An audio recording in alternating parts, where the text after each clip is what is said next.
નમસ્કાર દર્શક મિત્રો, ગુજરાત બુલેટિનમાં આપનું સ્વાગત છે। પંચમહાલના શહેરામાં નવલી નવરાત્રીમાં ચોરોનો તરખાટ। નવલી નવરાત્રીમાં ચોરોનો તરખાટ। બે પરિવાર ગરબા જોવા ગયા અને ઘરમાં થઈ ચોરી। શહેરાની વલ્લભનગર સોસાયટીમાં શનિવારની રાત્રે બે ઘરમાં ચોરી થઈ। બે મકાનોમાં ચોરી, ત્રીજા મકાનમાં મહિલા જાગી જતા ચોરી થતી અટકી। બે મકાનના માલિક સહ પરિવાર ઘર બંધ કરીને ગરબા રમવા ગયા ત્યારે ચોરોએ ચોરીને અંજામ આપ્યો।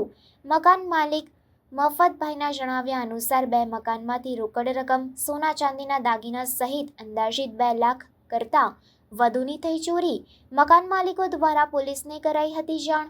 વલ્લભનગર સોસાયટીમાં આ પહેલા પણ ચોરીની ઘટનાઓ બની ચૂકી હોય, જેને લઈને પોલીસ પોઈન્ટ મૂકવાની માંગ સાથે રાત્રિ દરમિયાન પેટ્રોલિંગ કરવામાં આવે એવી માંગ સોસાયટીના રહીશોમાં ઉઠવા પામી છે।